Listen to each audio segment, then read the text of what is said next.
Hello, everybody. Welcome to the first regular episode of DefDave's 1984. I'm excited to get started on this journey with you. As I told you last week, we are taking a chronological, comprehensive journey through the entire year of 1984. I'm going to make my case. I'm going to take my time over the course of close to 200 episodes over the next few years and prove to you why 1984 was the best year ever. We're starting right away with January 2nd. And you know what that means. It's usually January 1st. In 1984, it happened to be January 2nd. I am talking about college, all the college bowls. And I want to bring on my guest right away. I have got, let me find the layout that I like here. I have John Ringer and Van Allen Plexico, the co-host of the Auburn Wishbone podcast and YouTube channel. And guys, welcome aboard. I'm glad you're here. Thank you, David. Thanks for having us. Yeah, so what I was telling folks, obviously, these games were actually played on January 2nd, and so I'm ready to start this journey. I'm glad you're here with me on this very first episode. So first of all, before we go any further, just tell people, you'll have a chance to plug it at the end, but tell people just kind of real quick, what is the Auburn Wishbone? John. The AU Wishbone is a sports podcast that Van Plexico and I do, where we talk about Auburn football and Auburn basketball, and we bring the perspective of fans who have been following it for a long time and seem to have some idea of what we're talking about. Yeah, and you're and I'm not an Auburn person, so I don't follow Auburn media very closely, but I understand. I mean, y'all have a fairly significant presence in the Auburn media scape. I mean, you've got a large following, and Van, you're publishing books and all that kind of stuff. You want to tell me about that part? Yeah, in addition to our podcast and our YouTube channel by the way, this is like our 13th year doing the AU Wishbone. Wow. We started in 2012, believe it or not, and we always laugh. We picked the absolute worst season to start in because we were 3-9 that year. But we've done 6 books about Auburn sports so far. We've done one about the history of Auburn basketball from about 1975 to 2022 when it came out. And so it has all the Charles Barkley and Sonny Smith stuff, as well as the Bruce Pearl stuff in it. Very entertaining, I think. And then we've done 5 basically on Auburn football. We're doing what we've been calling like the Iron Bowl trilogy. So we did, the last 2 have been about the 1989 first time ever Alabama in Auburn. And then the second one this year was All They Did Was Win, about the 2010 Cam Newton team. And then you can kind of guess that the third one would probably be the Kick Six. So we do a lot of stuff on the side because we're just not busy enough in our lives. I gotcha. Well, I know that Auburn was in the mix in 1984. We're talking January 1984 here. So we're talking about the 1983 college football season. And Auburn was in the mix, was in these final bowl games, and we were waiting to see how the final polls were going to turn out. So I knew that any journey through the calendar year was going to start with college bowl games, and I couldn't think of anybody that would be in a better position to talk about it with me than the two of you. But before we dig into the topic, I'd like to hear a little bit from each of you on what your 1984 was like. John, we can start with you. Like, where were you in 84? How old were you? And like, what kind of stuff were you into? Sure. So in 1984, I lived in a suburb of Atlanta, Tucker, Georgia, and I was a 10th grader. And I was a dorky 10th grader, played, church league basketball. I was in the Boy Scouts. I loved Dungeons and Dragons and, arcade games and reading books. That's pretty much it. And watching college football. That's what I did. And you were an Auburn fan already? Yes. Oh, yes. Yes. How far back do you go with Auburn? My parents both went to Auburn. And so I was going to Auburn games as a small child and got dragged to lots of Auburn games and loved it. So, all right, Van. Well, tell me about your 84 and how far back you go with being an Auburn family member. Oh yeah, my dad went to Auburn too, and so it was always what I was. I didn't apply anywhere else. I thought about going to Florida State Panama City branch just because the thought of living in Panama City was so cool. But no, I only applied to Auburn and got in, and that was the end of that. But And John and I, we always say that he and I were there the greatest time ever to be there. We were there at the end of the Pat Dye era with 4 straight wins over Alabama and 3 SEC championships in a row and Sugar Bowls, and just it was the greatest. And the first time ever game we were at, so all of that. But 1984, I turned 16 in January and got my driver's license on the 12th. So right after the day about a week or two after what we're talking about today. So I was out just running around Sylacauga, Alabama, having a good time with my friends. And the year before, as you and I have talked about on other shows, David, I'd really gotten into rock and roll music. And 83 and 84 are the best years ever in music, as you and I think can agree. And so I was really listening to a lot of that. Lucky to have that come along at that time, And then and you mentioned, John mentioned Dungeons and Dragons. I remain the only person I know of that actually got kicked out of their Dungeons and Dragons group for not taking it seriously enough. I just couldn't take it seriously. I was like making jokes constantly, as I do, right, with everything. So, a little early AU Wishbone for the Dungeons and Dragons crowd, I guess.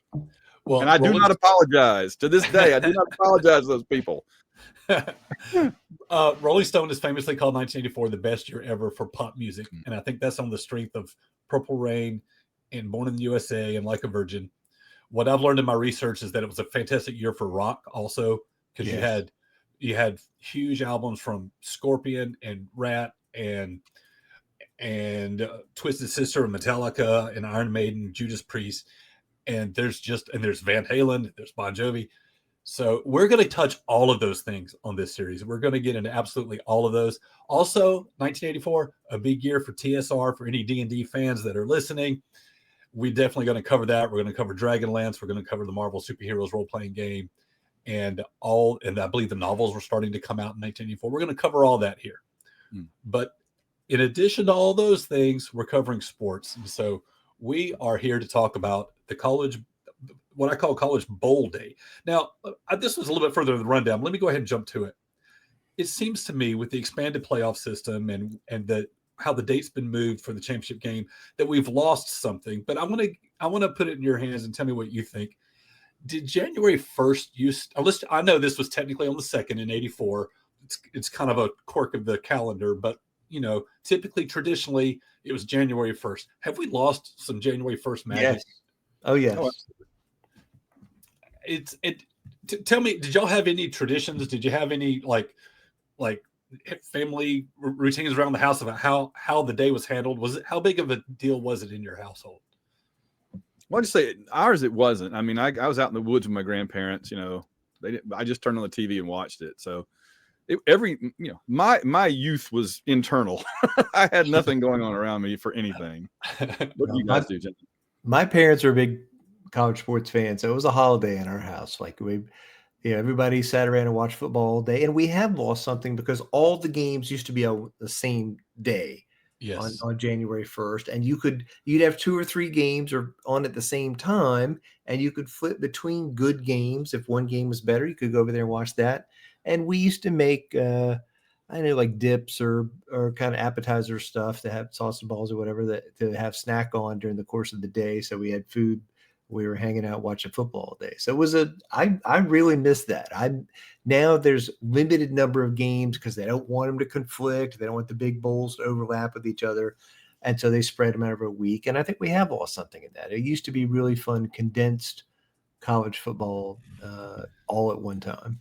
Right. And the playoff system means teams are having to play more than one game in the postseason, and you didn't have to worry about that either. So yeah, it was a special day in our household because I was 13, or I turned 13 in January of 84. Obviously, I wasn't 13 yet when these games were played so early in the year, but it was a case of like, okay, we're not just going to watch Georgia. All right, I'm a Georgia Bulldog fan. Y'all know that, but I'm letting everybody else know that. But we were going to watch football all day long. From the minute we wake up to when we go to bed, it's just all football. And I'm 13. I'm being allowed to there's no limit on my drinks. I can have all the Coke I want, right? So I'm happy. I'm bouncing off the walls. But this is something I remember from my childhood that my dad would do, because this was before we had the fancy digital televisions. We didn't have the fancy picture-in-picture options. But what we did have was a remote control that could work on 2 different televisions in our house. And so what we would do is, just for January 1st, no other day in the year, we'd bring the TV out from the bedroom, put it side by side with the TV in the living room. We'd have 2 games on at once, with one TV muted and the other one with the sound on. And if something big happened on the other screen, we could hit the mute button once, and the audio would toggle between the 2. Nice. Or like, because we're watching the Rose Bowl, and it's like, oh, look at the Sugar Bowl. Boom, now we're hearing the Sugar Bowl. So look at you thinking there. Wow, that's good. So it was just a day of indulgence that, my mom didn't give us a hard time. Me and my dad, my brother to a certain extent, but mostly me and my dad, we would just overdose on football. And of course, being an SEC country, it was always all about the Sugar Bowl. I mean, to me, the Sugar Bowl was the Super Bowl, and that's the only part you could control. Just win the Sugar Bowl. Actually, just getting to the Sugar Bowl was the trophy, right? Because you had to win the conference, and you're going to play somebody else. You're going to play a non-conference opponent in that Sugar Bowl. Do you think, and we touched on this a little bit, but let me put it to you this way. And I know we've lost something magical about January 1st, but are we better off with the playoff system? Now that we're a few years into it and the format's been finessed with some, are we happy with it? Or do we kind of wish we were back in 1984? I'll give it to Van. Go ahead. Well, I have very mixed feelings about it. I just said on Twitter yesterday that when we didn't have a playoff, I desperately wanted one. I was one of the big advocates for it around. Now that we have it, I just don't even want to think about it. Don't want to hear about it. Don't want to worry about it. It's all people want to talk about. And the prophecy that turned out to be true was whoever said, when we get a playoff, that's going to be all that matters, right? It's no longer going to be, can you win the conference or can you win the division? There won't even be a division. Can you win the bowl? Can you do this, that? No, all that matters is, can you get to the playoffs and how far can you go in it? It turns into the NCAA tournament, right? Now, John always say, nobody remembers who won the SEC tournament 3 years later. Nobody remembers who won the regular season in basketball 3 years later. But they remember if you made a deep run in the NCAA tournament. That's what they remember. And that's fair enough. But that's, it's like the Nick Saban question, is this what we want football to be? Well, if we do, then there you go. But I'm not sure, because it is fundamentally different than it's always been. And plus, you're talking about watching all those New Year's Day bowls. They all could have input into who won the national championship, happening pretty much within 2 or 3 hours of each other. Yes. And now it's spread out across weeks and weeks and weeks. And I mean, I certainly do like the idea that you're not going to get screwed over like 2004 Auburn did, where you just get left out. But on the other hand, there was something just more viscerally satisfying to having one big day and getting it done and then deciding who's So like I said, I have very mixed feelings about it. And I think part of the last thing I'll say is that part of the reason I have mixed feelings is that they keep changing it every freaking year. They're like, no, we got to change everything. And then they'll do it once. No, we got to change the days. No, we got to change the number of teams. When they carved up the Pac-12, that was when I'm just like, John and I have always made fun of the Pac-12 on our show. We always said the Pac-12 network, you need the little box with the slidey lever on it to get the Pac-12 network, put on channel 3, put the TV on 3 and slide the lever to Pac-12. But, which was an upgrade from the 2 cans with the string. So, but we didn't want it gone. We didn't want USC and UCLA to be a Big Ten game. So that definitely loses something, so that's too bad. Yeah. John, you got any kind of different take on that? No, I mean, I always thought it's more big games between good teams, and I want that. And I love that. I enjoy watching the playoff games. Maybe part of it for Van and I is that Auburn hasn't been anywhere near the playoff, and so we don't want to hear about the playoff. But I also do think it's true what he said, that the sport has become about the playoff and making the playoff, and it's the only measure. And the bowl games themselves that mean nothing anymore. They mean zero. Conference championship games mean zero. So it really has changed everything, and in some ways, not in a good way. I do think, as Van said, having one postseason day where we watched results and then enjoyed it and then moved on was probably a little bit better.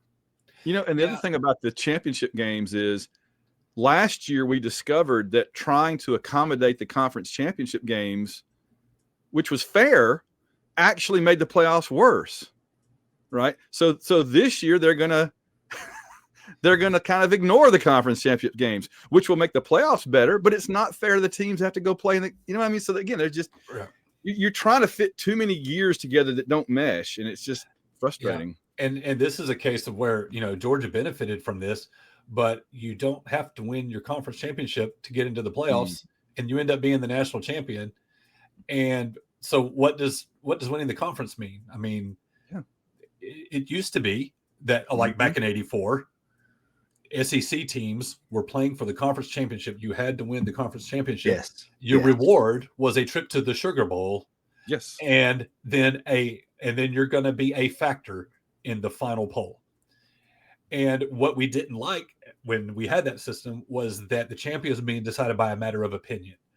Yeah. And the idea was the playoffs would give us a matter of fact. We can win it on the field with tangible results. And, so that makes sense. I mean, I get it, but it takes away from the season. It takes away from the conference championships. And so I agree with you. Like it takes away a little bit of the meaning of the conference championships, but I don't think there's any going back at this point.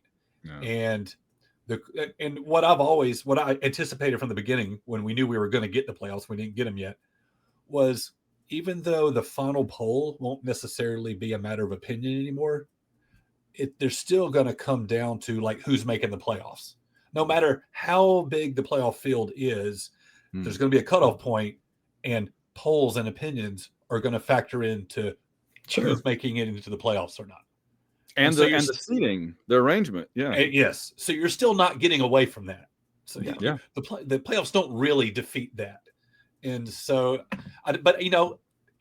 there's not really a perfect solution. Do you see a perfect solution? Do you see do you have an idea for how it can be improved? What we're doing now, because obviously we're not putting the toothpaste back in the tube, right? I was going to say, if you give me a magic wand, I go back to 4 again. All right. Well, I'll tell you what. Let's dig into the 1983 football season and leading up to these bowls on January 2nd. Tell me about Auburn in 1983.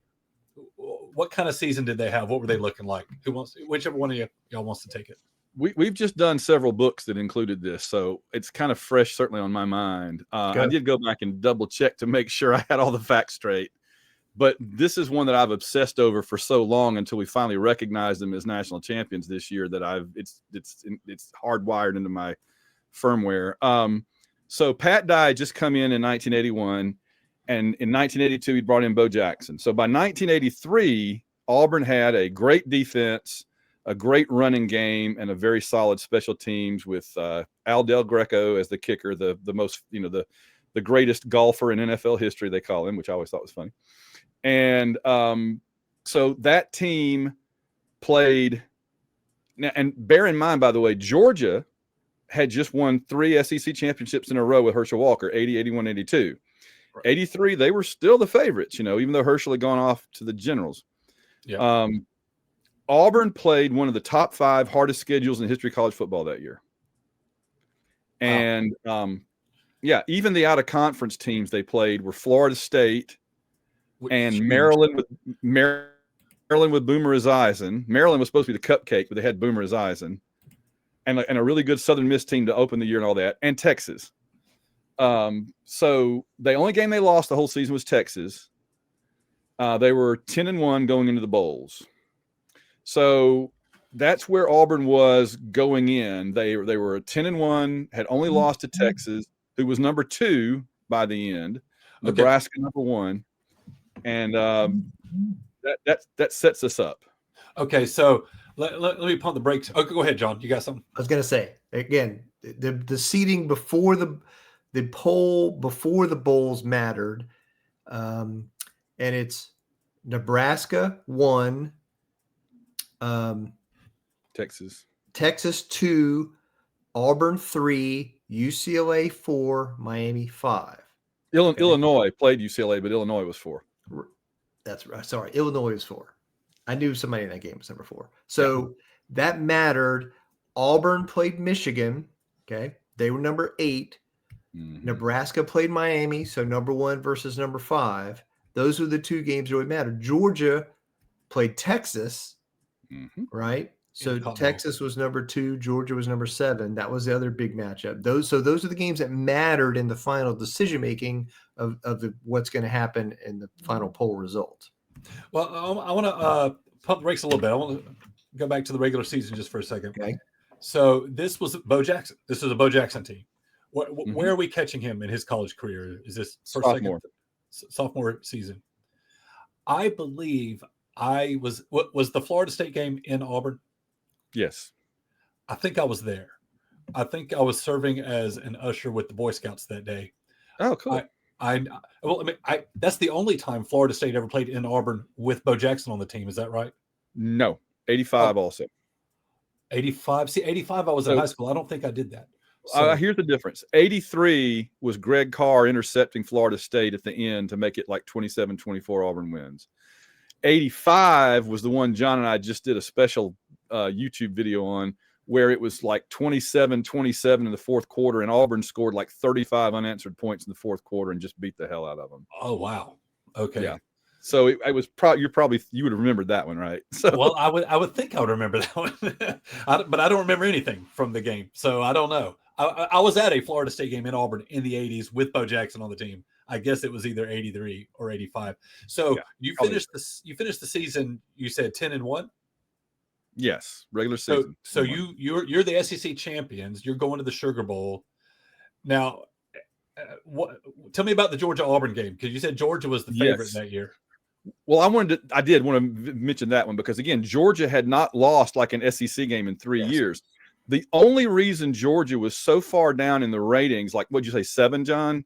Yes. Going into the bowls, is that they had tied Clemson early in the season, 16-16, and then they lost to Auburn in Georgia. That was it. So losing to Georgia head-to-head was Georgia's only loss. Okay. That was that hard-fought, like 13-7 game. Pat Dye, Vince Dooley, Bo Jackson, defensive banging it out. Oh, it was a defensive struggle, but Auburn won. And so Auburn won the SEC. And the lasting image to me is they showed the Georgia cheerleaders crying, the seniors on the sideline, because they weren't going to get SEC champions all 4 years that they were there. So, but Auburn had gone since 1957 since they'd won the SEC championship, and that was the first one since then. The first conference championship for Auburn since 1957. That's massive. 83. Okay. Yes, it was huge. Yeah. All right. So, okay. So I should have had a graphic made for this. I apologize. But, John, run down for me the final poll before the bowl games again. You said Nebraska's 1. Mm-hmm. Nebraska's 1. Texas is 2. Auburn is 3. Illinois is 4. Miami is 5. Yep. Okay. So tell me what happened on January 2nd. Like we know, listen, spoiler alert. Okay. We know. Wait, I'll tell you what, I'm not going to give the spoiler, even though people probably know it. Walk us through the day. How did Auburn do? And where do they end up? And is the final poll fair? All right. I want to get the one that doesn't matter out of the way first. Okay. Back then, every year, the Big Ten champion would go out to the Rose Bowl, and Terry Donahue's UCLA would beat the crap out of them. And that happened this year. Number 4 Illinois played unranked UCLA in the Rose Bowl, and UCLA won 45-9. They were saying that the Big Ten guys would get out there to LA and be walking around looking at girls, enjoying the weather, and then UCLA would just run warm, over. Sunny weather. They're on vacation, and it did not go well. It did not go well for the Big Ten. Every year in the 80s that happened. All right, so get those out of there. Illinois is done. Illinois is toast. All right, I'm going to go in order of, I think, importance. Cotton Bowl, 2 Texas, 7 Georgia. Now, understand, Auburn went into this day. This is very important, Dave. Auburn went into this day saying, we're number 3. We need Miami to beat the greatest football team of all time, Nebraska, 83 Nebraska, and we need Georgia to beat number 2 undefeated Texas. If those two things happen, we win, Auburn's national champions. That makes total sense. That's what we believe. That's completely logical. We said it's never going to happen, though, because Miami's not going to beat Nebraska, much less Georgia beating Texas. Okay. Georgia beat Texas in the Cotton Bowl. I remember that. It was because Georgia punted and Texas was sure they were going to fake it and didn't put anybody back, and they ran somebody back to get it or something, and he fumbled, and Georgia picked it up, and they won the game. So Georgia beat on the special teams play. Good, solid Vince Dooley special teams play. Georgia wins. Okay. Texas is 10-9. Yeah. So Texas is out.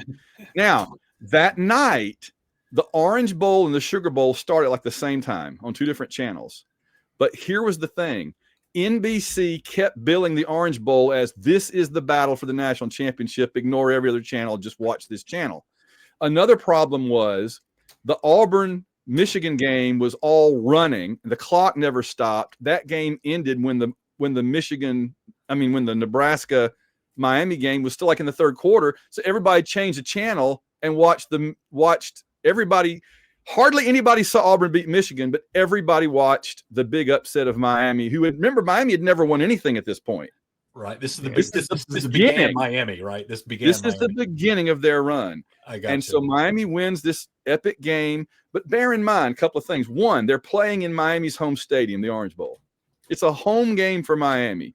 Right. And number two, Nebraska could have tied it, but they decided to go for two and didn't make it and lost. They could, if Nebraska had kicked the extra point, they'd have been the national champions, undefeated. And also, Auburn had beaten Florida, who had beaten Miami. Auburn and Miami had the same record, 10-1 going in, but Auburn had beaten the team that beat Miami head to head. Okay. So it plays out. Auburn kicks a field goal to beat Michigan. Miami stops the 2-point conversion to beat Nebraska, and Auburn fans go to bed that night believing we are going to be the national champions. I think the other thing point about those two games was a very stylistic difference. As Van said, Yes. The Auburn-Michigan game was a running defense field position game. Auburn won 9-7. Okay. 3 field goals. The Nebraska-Miami game was a shootout, high-scoring offenses, big plays up and down the field. Miami won 31-30. It was a much more dramatic and memorable game, and people are like, oh, wow, that was great. And that was fun. Yeah, so you can see how opinion plays into this because, of course, NBC is going to hype their own show as being the only one that matters. Even if that's not technically true, they can make it true by repeating it enough times and putting that impression into people's heads. And the other thing is, like you said, with the Auburn game ending so much sooner, like if it had been flipped and the Auburn game had lasted so much longer, everybody would have tuned into that, and their final impression of the day would have been Auburn's win. Maybe so. But you don't get that. You get NBC repeating their hype, and you've got everybody watching it. Even if that was their first choice of the game to watch, they didn't have the opportunity to see Auburn because Auburn game ended so much sooner. So, yeah. But, and the Rose Bowl thing mattered. We were joking about it earlier, but that was the Big Ten champion who got smoked in the Rose Bowl. And then Auburn is playing the second place team from the Big Ten, Michigan. And I think that hurt the perception of Michigan seeing Illinois get destroyed in the Rose Bowl. See, I guess so. I guess that makes sense. But I mean, if you're Auburn, you got to be feeling pretty good. Like all the pieces fell into place, right? Oh, yeah. Yeah, so, we couldn't believe it. And it's not like because you're waiting on a final poll, it's not like there's a trophy ceremony at the end of the night where you're celebrating about your team. So you're going to bed thinking, well, we've got this. We're number 3. We won. The first 2 lost. Okay, so and I take it y'all remember watching these games. You're tuned in. Yes. You're catching all this action. So play it from there. What happened? John, do you remember? Like, when did the poll come out? When did you find out the news? I don't think it was the next morning. I don't think it was either. It seems like it was usually 2 or 3 days. I think they didn't move that fast, and we had to wait to read it in the newspaper. Right? And that's how you found out the sports news is you actually picked up a physical newspaper and read the sports page, and they probably did the poll the next day and then distributed it through the wire services. We didn't find out till a couple of days later that Auburn wasn't number 1. That not only were we not number 1, We weren't even number 2. They just flipped. They jumped. All right. They jumped Miami all the way up from 5-1. I don't understand that. Okay. They dropped Nebraska from 1-2, and we stayed number 3. The hardest schedule, one of the hardest schedules in college football history, and we stayed number 3. I mean, the idea that the 5th place team won their bowl game and ended up national title is crazy. That is crazy. That's crazy. Yeah. You shouldn't jump from 5-1. So you mean you're better off finishing 5th than you are finishing 2nd if you're trying to win a national championship. That doesn't make any sense to me at all. So I guess is Auburn is the biggest victim of the day, right? I mean, there's no one more hard done than Auburn in this season. Right. I think Georgia moved up to 4, which I think is fair because they deserved it. They beat Texas, and they only had lost to Auburn the whole year. A 1-loss Georgia team ended up 4th. So there was just a lot of good teams that year. So tell me, just remind me again, I think you ran this down at the beginning, but so you're winning, you won the conference championship.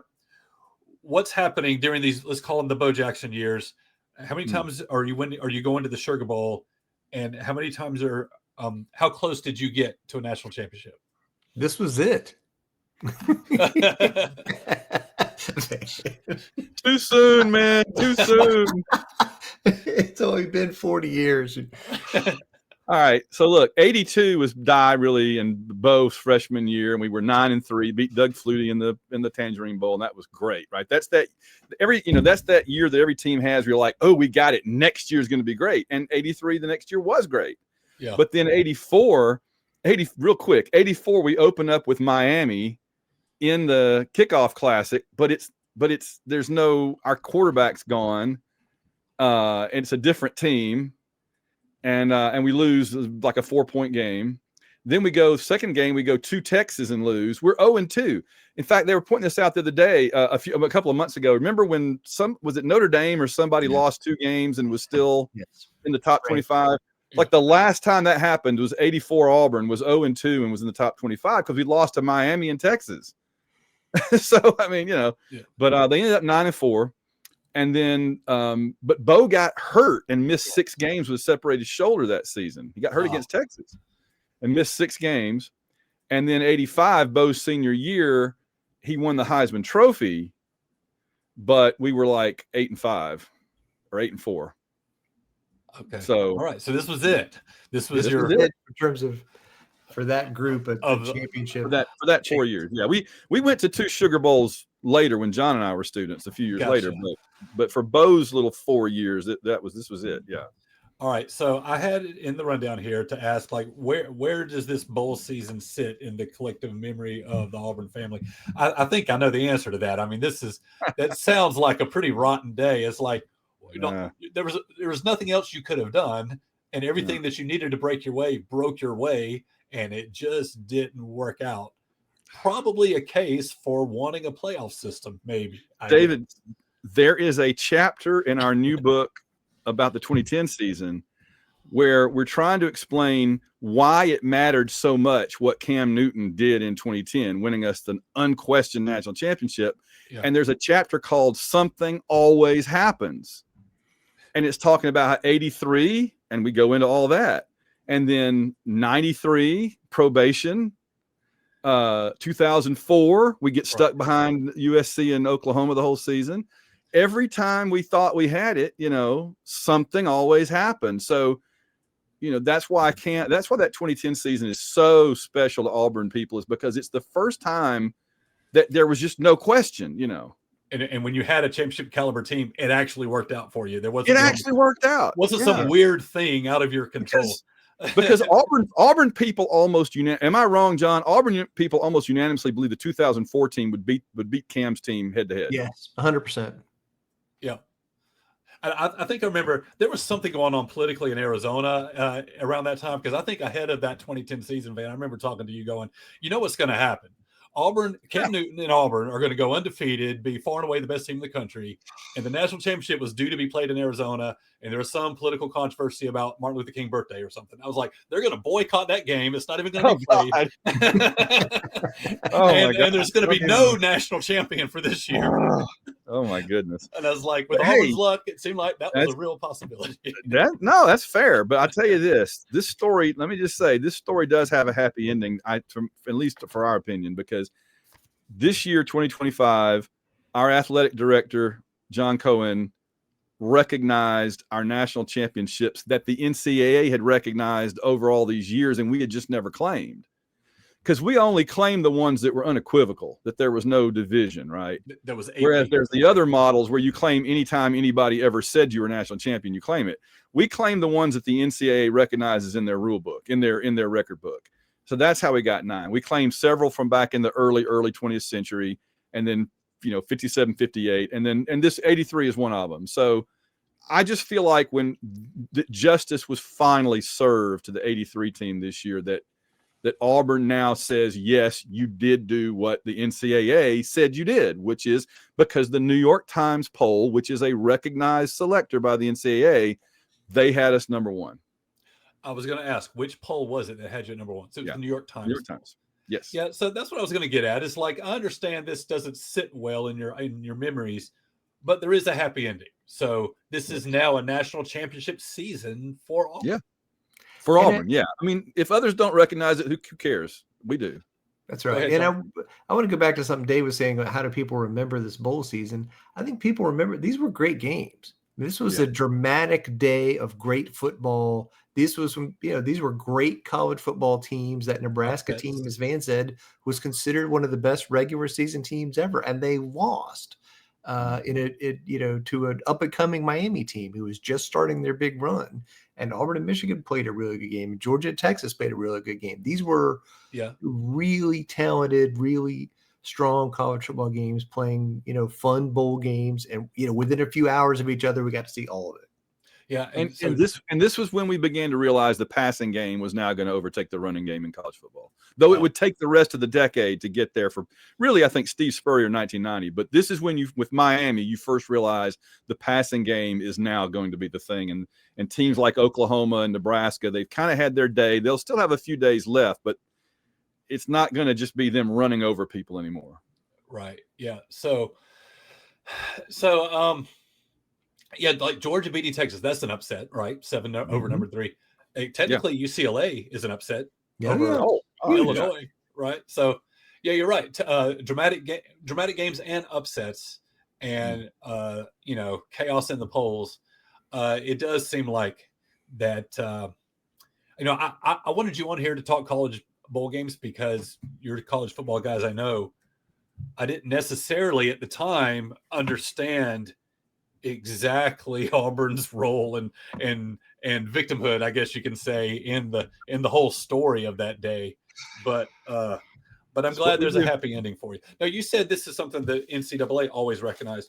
Are you saying that in the official NCAA records all this time that they've had Auburn down as a national champion, as a winner in 83, along with whoever got UPI, AP, and whatever else? Yeah. Okay. It'd say like also, and then Auburn, whoever. Yeah. All right. Well, let me ask you this. I mean, we started this show talking about like our general memories of just January 1st bowl days in general. And you're telling me this is like the one, at least for this first half of the decade in this Bo Jackson era, the one time you made it to the Sugar Bowl.